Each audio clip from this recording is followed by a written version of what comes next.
안녕하세요. 아직도 생각하면 눈물이 나고 너무나도 다양한 감정이 드는 일이 저에게 있는데 이렇게 용기를 내서 사연을 적어보게 되었습니다.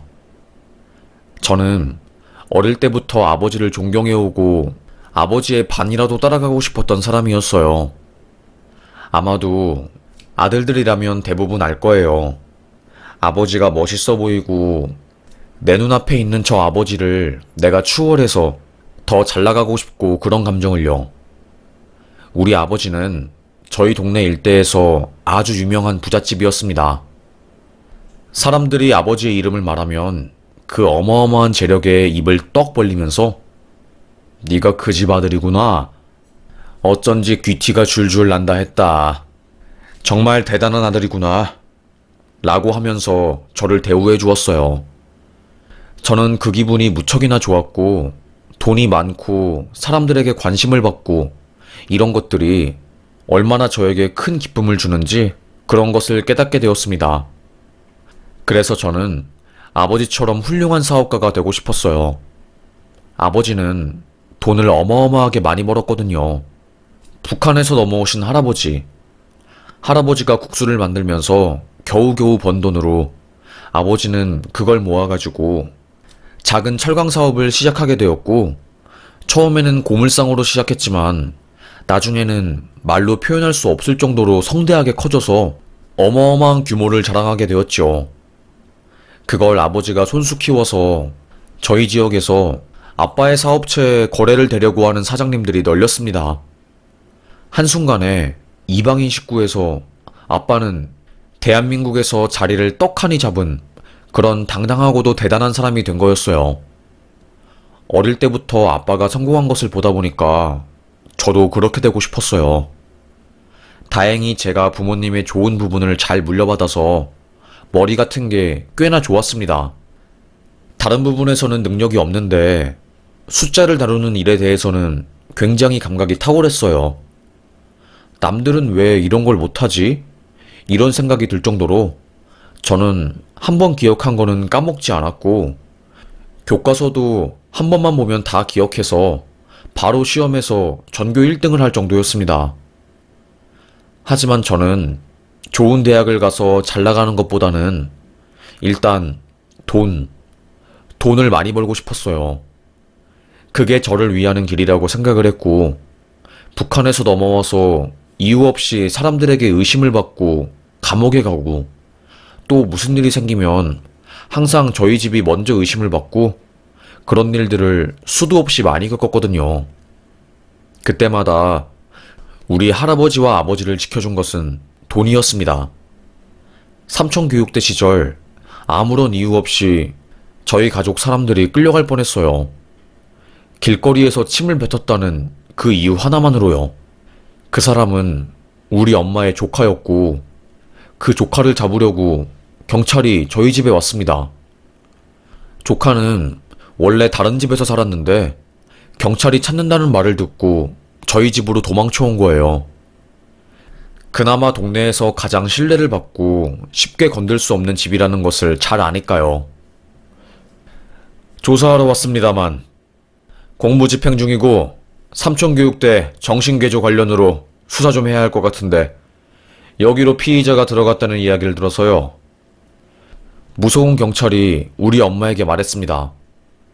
엄마는 떨리는 손으로 잠시만요 하면서 아빠를 찾으러 갔어요. 저는 막 뛰어서 뒤뜰에 있는 아빠를 불렀죠. 아빠, 무서운 사람들이 형을 잡아가려고 해요. 엄마가 도와달래요. 조카가 삼촌교육대에 붙잡혀가게 생겼다고. 정말로 큰일 났어요. 빨리 도와주세요. 뒷마당에서 잠시 담배를 한 대 피우려고 했던 아빠는 조카가 삼촌교육대에 끌려가게 생겼다는 말을 듣고 깜짝 놀랐습니다. 바로 담배를 버리고 달려갔어요. 저는 몰랐지만 그 시대에는 경찰들이 실적 같은 거를 올리기 위해서 죄도 없는데 사람들을 삼촌교육대에 보내버리고 그런 일이 정말로 허다했대요. 삼촌교육대에 가면 사람들이 반불구되는 것은 기본이고 전모씨 때문에 죄 없는 사람들이 그냥 생고문 당한 곳이었거든요. 너무너무 눈물이 나고 분하고 무서웠습니다. 형이 끌려갈까봐. 형은 착한 사람이거든요. 공부도 잘하고. 그런데 학생운동 같은 거를 한다는 이유만으로 용의선상 위에 오르고 엄격한 관리 대상이었습니다. 이번에는 작정하고 경찰이 저희 형, 엄마의 조카를 잡으러 온 것 같았어요. 벌벌 떨리더라고요. 우리 형이 잡혀가면 절대로 안 되는데 어떻게 하지? 진짜 큰일 났다 싶었습니다. 아빠가 나타나자 경찰들은 갑자기 허리를 쫙 피더라고요. 무슨 일이신가요? 한 사장님 저택이시군요. 갑자기 경찰들이 쫄더라고요. 그 경찰들은 들어온 지 얼마 안 된 애들이었고 길에서 침을 뱉는 형을 보고 이놈 잡아서 실적 채워야겠다. 그냥 이 정도로 치부한 것이었습니다.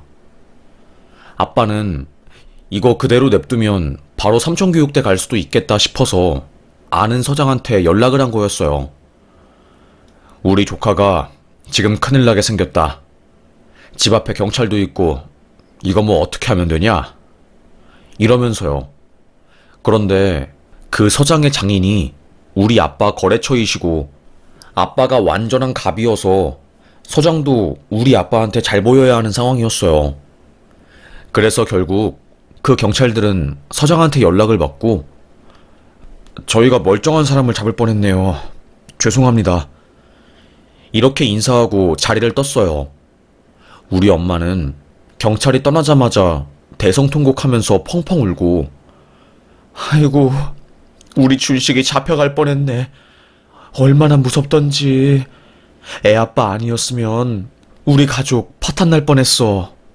삼촌교육대 가면 사람이 반병신이 되어서 돌아온다고 하던데 옆집의 순이 엄마는 아들 삼촌교육대 가서 자살하고 그랬잖아. 우리 조카도 거기 끌려가면 어쩌나 하고 얼마나 안달이 나던지. 아이고 미치겠다. 정말로 미치겠어. 형도 거의 그때 기진맥진해 있었어요. 아빠도 정말 큰일 날 뻔했다고. 그래도 집안에 어른이 있을 때 이런 일이 벌어져서 정말 다행이지. 안 그랬으면 너무너무 무서운 일이 벌어질 뻔했다고 그러셨어요. 저는 그때 알게 된 것이었죠. 아, 돈을 많이 벌어야지. 대단한 사람이 되어야지. 이런 일에도 능구렁이처럼 쓱 하고 빠져나갈 수 있구나 하고요. 그렇게 저는 그때부터 괴물이 되었던 것 같아요. 나도 아빠처럼 되어야지. 돈이 많은 사람이 되어야지. 이런 생각을 하면서요. 지금 생각해보면 참 바보 같고 어리석은 생각이에요. 그때는 몰랐지만요. 돈보다 소중한 것들이 정말로 많고 돈은 결국 수단이었으니까요. 그러다가 아빠의 사업이 크게 흔들릴 뻔한 적이 있었습니다. 왜냐하면 아빠가 한번 쓰러졌었거든요. 우리 아빠 회사는 아빠가 없으면 아예 운영이 안 되는 그런 곳이에요. 그런데 그 중심인 아빠가 쓰러지니까 소위 쌩 난리가 난 것이었죠. 결국에 회사는 다른 사람들에게 넘겨주었고 아빠는 그동안 번 돈으로 살게 되었습니다. 그래도 그동안 막대한 재산을 불려놓아서 먹고 사는데 크게 지장은 없는 상황이었어요. 저는 쓰러진 아빠를 대신해서 집안의 기둥이 되고자 정말 많은 공부를 했습니다. 뭐 지금도 그렇지만 그 시대에는 대학을 잘 가면 출세한다고 했거든요. 그래서 저요. 서울대학교 법과대학에 입학했어요. 난리 났지요. 제가 서울대에 들어갔다고 하니 마을 사람들은 더더욱 저희 집안을 만만하게 보지 못했어요. 그래도 그 이전까지는 약간 뭐라고 해야 할까요? 이방인 취급 같은 것도 심했고 뒤에서 수군거리는 말도 많았거든요. 북한에서 금괴를 훔쳐와서 철강 사업으로 성공한 거다. 뭐 북한 공작단이다. 이런 말들이요. 함경도에서 큰 살인죄를 저지르고 넘어온 할아버지가 남한으로 와서 형벌을 피한 거다. 하여튼 진짜 많은 소문들이 저희 가족을 괴롭혔습니다. 그럼에도 불구하고 제가 진짜 머리와 실력으로 증명하니 사람들이 깨갱하더라고요. 저는 그 모습을 보고 묘한 희열을 느꼈습니다. 그래, 조금 더 높은 자리에 올라가야지. 조금 더 잘 나가야지 생각했던 것 같아요. 아버지는 항상 그런 저를 걱정하셨습니다. 마치 저의 모습이 브레이크가 없는 자동차 같다고 하셨어요. 절대로 멈출 수 없는 그런 자동차. 언제 어디서 어디에 충돌할 줄 모르는 그런 사람 같다고 하셨죠. 아무리 권력과 돈이 좋아도 내 상황과 주변의 상황을 돌아보고 때로는 걸어갈 줄도 알아야 한다. 너무 높은 곳, 한 곳만 바라보면 나중에 힘들어질 수도 있어. 항상 정의와 도덕, 그리고 마음이 말하는 양심을 의식해야 한다. 알겠니? 하지만 저는 그런 말들이 위선이고 세상을 너무 만만하고 가벼운 것으로 보고서 하는 말이라고 생각을 했어요. 아버지, 제 인생은 제가 알아서 할게요. 저도 아버지처럼 멋진 사람 될 거예요. 아버지가 저희 가족을 지킨 것처럼 그런 인생을 살 거예요. 권력과 돈, 그 두 개 모두를 잡을 수 있는 것은 검사라고 생각을 했습니다. 기소권이 있고 또 검사를 끝마치고 나오면 얻게 되는 그 어마어마한 수임료 같은 것을 생각하면서 저는 정말로 악으로 깡으로 사법고시를 준비했어요. 사실 1차 시험은 1년 만에 붙었어요. 학교에서 천재가 아니냐는 말이 나올 정도로 어마어마했죠. 그때가 대학 1학년이었으니까요.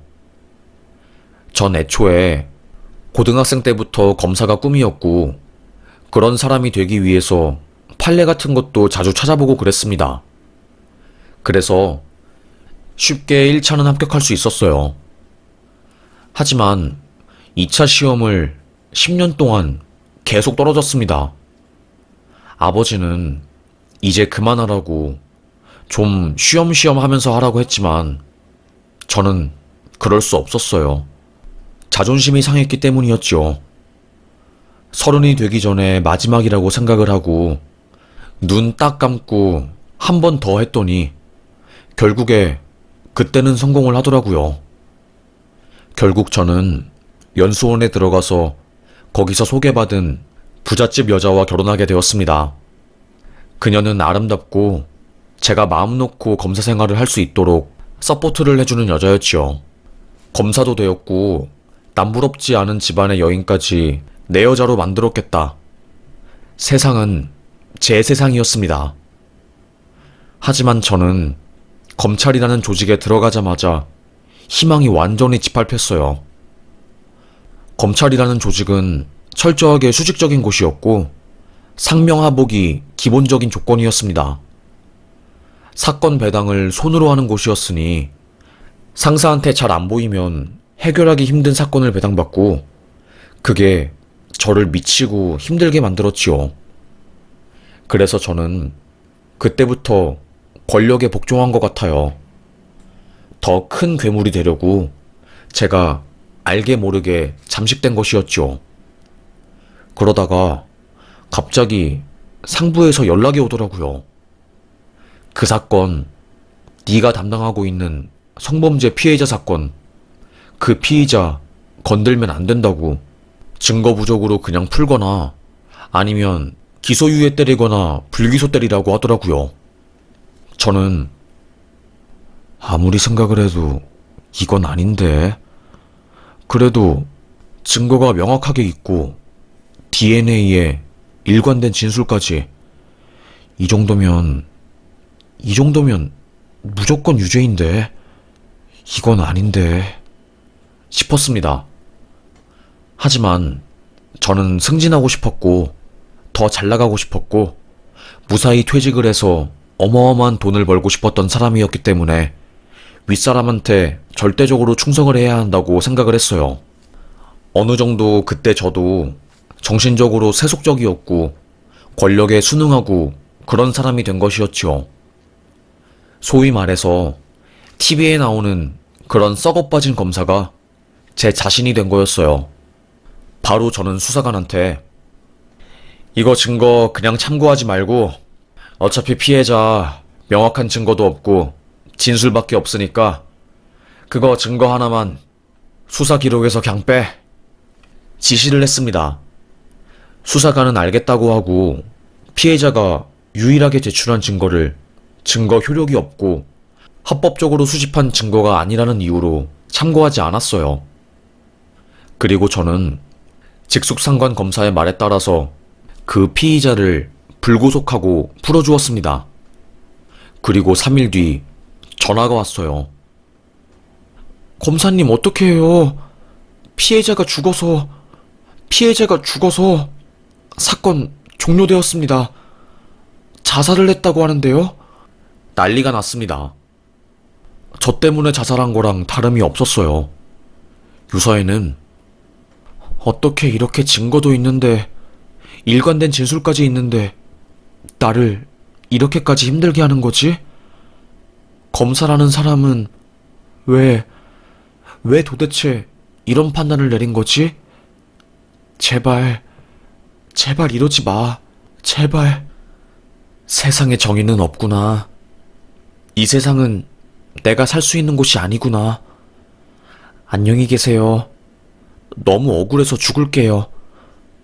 누군가는 돈과 명예를 위해서 누군가의 생명을 짓밟고 올라간 거예요.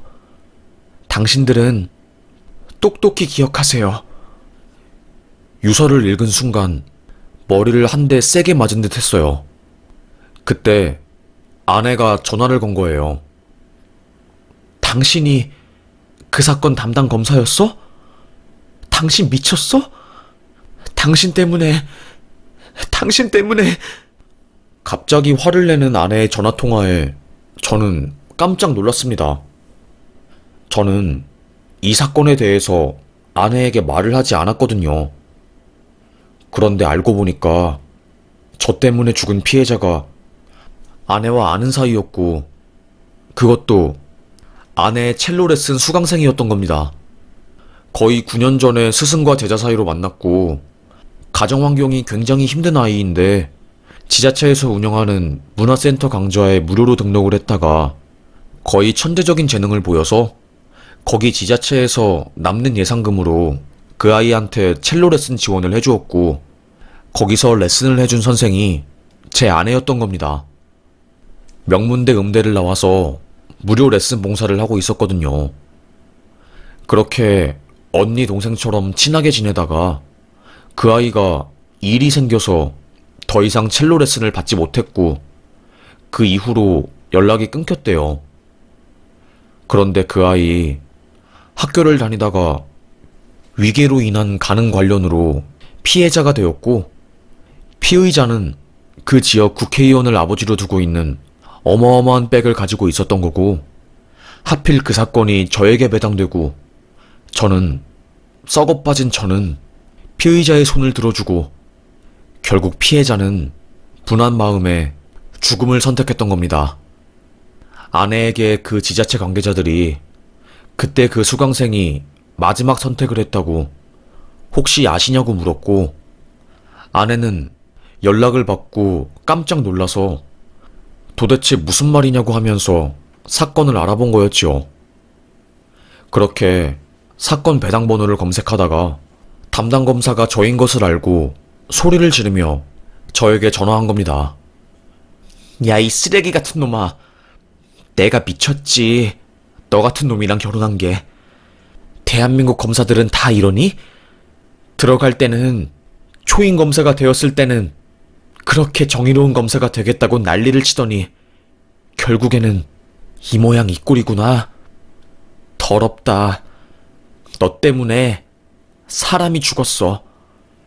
너 때문에 아무런 죄 없는 피의자한테 맞아서 눈탱이가 밤탱이가 되고 온몸에 피멍이 들고 아스러져가는 한 여학생이 아무런 힘도 없는 교복 입은 여학생이 제발 살려달라고 자기 죄 없다고 울부짖는 그 작은 소리를 네가 발로 밟은 거야. 검사라고 좋아하고 그랬던 내가 병신이다. 병신이야. 아내의 한마디에 저는 세상을 잃은 듯 했습니다. 내가 정말로 큰일을 저질렀구나. 큰일이다. 정말 내 인생 이제는 끝난 거구나 하면서 별의별 생각이 다 들더라고요. 그렇게 저는 아내에게 이혼당하고 유가족들한테 머리채 잡히고 난리가 났습니다. 부장님은 저에게 그러더라고요. 넌 잘못 없어. 그 애가 그날 그런 옷을 입었으니까 자초한 거야. 라고요. 저는 부장님의 말이 잘못되었다는 것을 똑똑히 알고 있었습니다.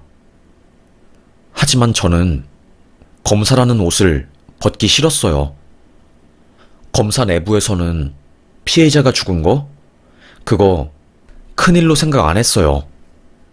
그냥 죽었구나.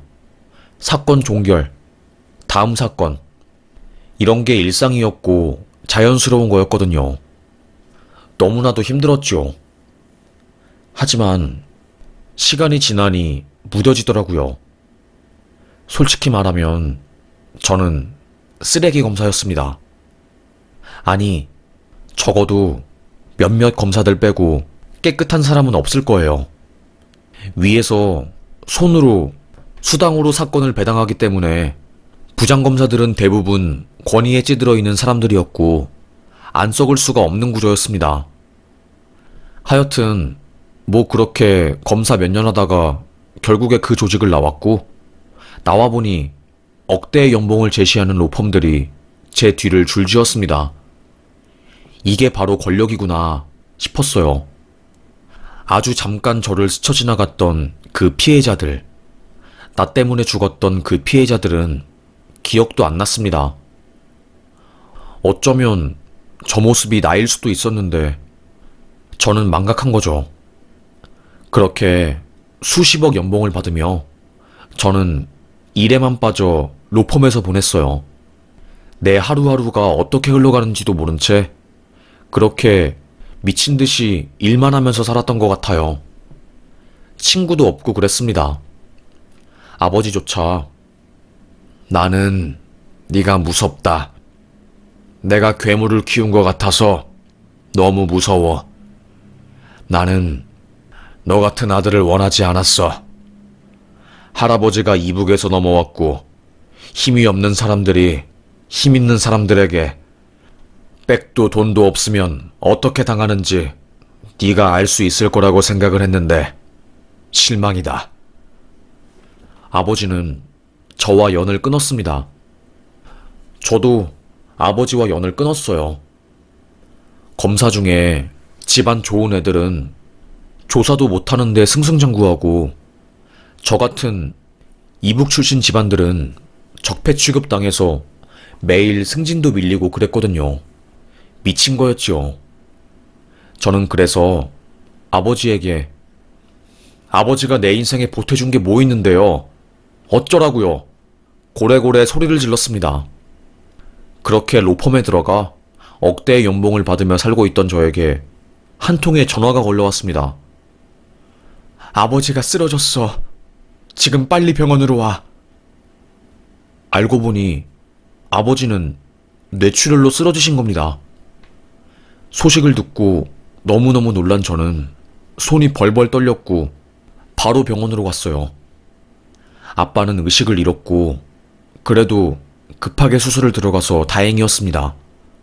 하지만 아버지는 얼마 지나지 않아서 사망을 했죠. 그리고 나서 저에게 온 아버지 담당 변호사의 이야기. 아버지께서 200억가량 되는 재산을 사회단체에 기부하셨습니다. 그리고 아드님께는 이 만년필을 물려주시라고 하셔서. 변호사의 말을 들은 저는 깜짝 놀랐어요. 도대체 그게 무슨 뚱딴지 같은 소리냐고, 지금 장난하는 거냐고 하면서요.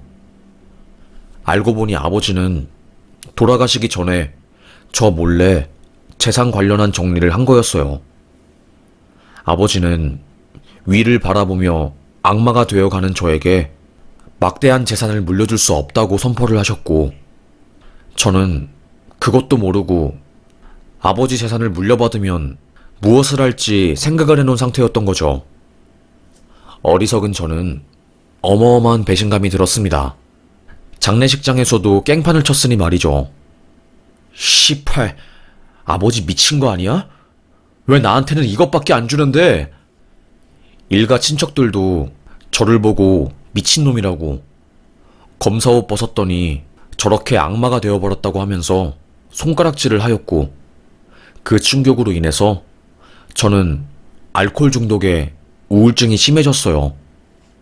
모아둔 돈도 전부 다 써버리고, 술을 마실 때마다 자꾸 제가 피해자를 죽게 만들었다는 죄책감과, 그리고 말로 설명할 수 없는 우울감이 찾아왔던 거였죠.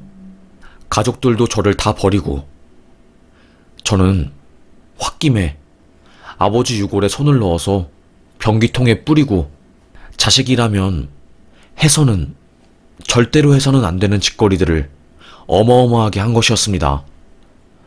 아직도 생각하면 죄책감이 심해요. 하여튼 그렇게 저는 막장 짓거리들을 했고, 가족도 없고 그냥 골방에 썩어서 죽고 있었어요. 검사 출신 변호사가 이렇게 개폐인이 되었다는 사실을 사람들에게 알리기도 싫더라고요. 동기들은 다들 승진하고 변호사가 되어서 잘 나가고 있는데, 저만 이렇게 못 나가니까 우울하기도 하고 좀 그냥 세상에서 없어지고 싶더라고요. 저는 원래 야망이 장난 아닌 사람이었는데 하루아침에 이렇게 되어버리니까 우울하기도 했고요. 내가 왜 사는 거지? 이런 생각도 엄청나게 많이 들었습니다. 그러다가 저는 허송세월을 보냈어요. 당뇨병에 걸려서 병원에 입원해서 거의 8년간을 바보처럼 살았죠. 그 사이에 어머니도 돌아가시고, 저는 그렇게 잘 나가던 집안의 아들로 태어나서 서울대 법대에 들어가 사법고시에 합격하고 그야말로 초엘리트 인생을 살다가 한순간의 욕심으로 죄 없는 사람을 죽게 만들고 쓰레기가 되어버렸습니다. 다른 검사들은 양심도 없는 것인지 목 뻣뻣하게 들고 잘 살고 있는데 저는 그러지 못했어요. 양심은 있지만 욕심도 많았기에 어느 것 하나 포기하지 못하다가 폐인 인생을 살게 된 것이었죠. 동기들도 제가 증발했다고, 어디로 간지 모르겠다고 하면서 다들 뒤에서 말을 쑥덕거렸어요. 저는 강원도 모 산골짜기 병원에서 요양을 하다가 이대로는 안 되겠다, 다시 일을 하든가 뭐라도 해야겠다 마음을 먹고 병원을 나왔습니다. 그리고 쾌쾌 묵은 저의 집을 정리하기 시작했어요. 집에 남은 아버지의 흔적, 200억이나 되는 재산을 기부하고 돌아가신 아버지가 그때는 왜 그렇게 밉고 바보 같았는지, 장례식장에서 해서는 안 될 폐륜화 짓도 하고 참 멍청하고 바보 같은 선택을 많이 했지요. 그렇게 하나씩 정리를 하다가 아버지가 유산으로 유일하게 물려주신 만년필을 보았습니다. 아버지가 내게 남겨주신 유일한 것이구나. 그 많고 많은 것들 중에 왜 하필 만년필을 주신 걸까? 아직도 그 의미를 모르겠어. 내게 공부를 더 하라고 그런 의미에서 준 것일까? 정말로 모르겠다. 그리고 저는 처음으로 만년필 뚜껑을 열었어요. 그때 뚜껑 사이로 탁 떨어지는 무언가, 뭐지 하고 보았더니 쪽지였습니다. 아버지가 저에게 쓴 편지였어요. 저는 그것도 모르고 만년필을 방치해둔 거였어요. 손이 벌벌 떨리더라고요. 이게 뭐지 하고 열어보았고, 거기에는 아들아, 아버지다. 아버지가 너에게 물려주고 싶은 게 무엇일까 곰곰이 생각을 해보다가 이 만년필을 생각하게 되었단다. 우리 아들이 처음에 아버지처럼 잘 나가고 싶고 훌륭한 사람이 되고 싶다고 했을 때 아버지는 얼마나 행복했는지 몰라. 그런데 네가 검사가 되고 나서부터는 넌 그 초심을 잃고 너의 손, 너의 사인, 너의 결제 문서 때문에 얼마나 많은 사람들이 피눈물을 흘린지 모르겠다. 뉴스에서만 나오는 악마 같은 검사가 내 아들이라는 게 너무나 창피했어. 내가 가지고 있는 이 막대한 돈이 너에게 들어가면 또다시 그 돈을 믿고 엄청난 피해자가 나올 것 같아서 아빠는 이 돈을 너 때문에 죽은 피해자, 그런 일을 당한 사람들이 모인 단체에 기부했단다. 소영이처럼 성범죄 피해자들이 얼마나 성인지 감수성 부족으로 인한 검사들 때문에 오늘도 죽어가고 있는지 너는 모를 거다. 부디 아버지의 이 편지를 잘 보고 이 만년필로 다시 사람을 죽이는 게 아니라 사람을 살리는 일을 했으면 좋겠다. 아버지의 편지를 본 순간 저는 통곡을 했습니다. 알고 보니 아버지의 돈은 저의 잘못된 판단 때문에 죽은 소영이 같은 미성년자 혹은 성범죄 피해자들을 돕는 단체에 분할 기부가 되었던 것이었고, 저는 그것도 모르고 아버지의 막대한 돈이 다른 사람들에게 넘어갔다고 울부짖으며 말할 뿐이었어요. 너무나도 억장이 무너져 내리고 화가 나고 미치겠더라고요. 정말 죽을 듯이 힘들었습니다. 내 자신이 싫었습니다. 내가 정말로 부끄러운 짓을 했구나. 그 검찰 조직 안에서 내가 얼마나 악마가 된 것인지 알 수 없었습니다. 뒤를 돌아보았을 때는 나는 이미 너무나도 많은 길을 걸어온 사람이었고, 그런 내가 무서웠어요. 악마를 만난 것처럼, 내 안에 악마가 살아 숨쉬는 것처럼 두려웠죠. 아무리 생각을 해도 이건 아니었습니다. 손이 떨리고 심장이 뛰는 소리가 제 귓가에 다 들릴 정도였어요. 이걸 어떻게 하지? 무서울 뿐이었습니다. 저는 그때 결심했던 것 같아요. 그래, 지금까지 했던 짓들을 내가 참여하는 마음으로 살자. 내가 지은 죄가 너무나도 많으니 이제는 실체도 없는 위로 올라가려고 하지 말고 지금 내가 할 수 있는 것들, 내 양심에 찔리지 않는 선에서 내가 할 수 있는 모든 것들을 하면서 살아보자. 마음을 먹었습니다. 그렇게 굳건하게 마음을 먹고 하나 둘씩 뭔가를 실천하려고 하다 보니까 저는 아버지께서 기부를 한 단체의 피해자들을 변호하는 변호사가 되기로 마음을 먹었어요. 처음에는 저의 그 사건, 저 때문에 피해자가 죽은 사건들 때문에 사람들이 막 욕도 했어요. 지 때문에 사람이 죽었는데 뻔뻔하게 이런 단체에 들어와서 변호를 하려고 한다. 죽기 전에 뭐 사죄라도 하고 싶은 거냐 하면서 뒷말이 무성했지요. 하지만 저는 그들을 설득시키기보다는 행동으로 보여주자 싶었습니다. 정말로 발로 뛰고 엄청 노력을 많이 했어요. 하나 둘씩 사람들이 저를 인정해주기 시작하더라고요. 그래도 양심은 있다. 그나마 피해자들을 도우려고 노력하고 있다. 라는 말들로요. 저는 평생을 다 바쳐서 노력을 해도 온전히 그 죗값을 다 치르지 못하는 사람이었지요. 저의 욕심 때문에 죄 없는 소녀가, 그 소녀가 피해를 입고 마음을 다치고 힘들어했으니까요. 하여튼 그렇게 저는 아버지에게 만년필을 물려받고 10여 년 만에 그 만년필 속에 있는 진심이 담긴 편지를 보고 속죄하게 되었습니다. 저와 같이 검사 일을 하던 동기들은 지금 한 자리씩 차지하고 뉴스에 나올 정도로 어마어마한 사람이 되어 있었어요. 그 사람들 조사한 거 보면 다들 서민들한테 피해 주거나 혹은 회장님 손을 들어주는 그런 사건이 팽배했거든요. 그런데 언론에 가려서 안 보이는 것일 뿐이었지요. 저보다 더 했으면 더 했지 못하지는 않은 사람들이었습니다. 그래서 참 만감이 교차하더라고요. 내가 저 자리까지 갔으면 얼마나 많은 사람들이 나 때문에 눈물을 흘렸을까, 나 때문에 얼마나 많은 사람들이 죽어나갔을까 하고요. 뭐 실제로 죽지는 않았지만 마음속으로 좌절하고 힘들어했겠지요. 모든 검사들이 나쁘다는 것을 말하는 것은 아니지만 정권이 바뀌어도 위층에 탄탄하게 자리 잡은 상위 1%의 검사들은 절대로 움직이지 않거든요.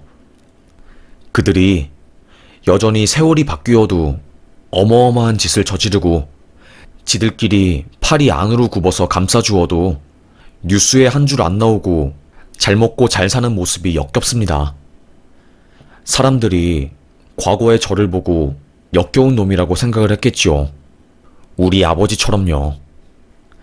집안의 자랑이었던 검사였던 내가 결국에 이렇게 되어버리고 지금은 그래도 반성을 하면서 저 때문에 피해를 입으신 분들을 돕는데 정말로 많은 것을 하면서 살고 있습니다. 이제는 착하게 그리고 정직하게 살려고요. 그게 제가 할 수 있는 최선인 것 같습니다. 사실 이 글을 쓰는 것도 힘들었어요. 이렇게 글을 쓰면 저를 아는 사람들은 다 저를 알아볼 거거든요.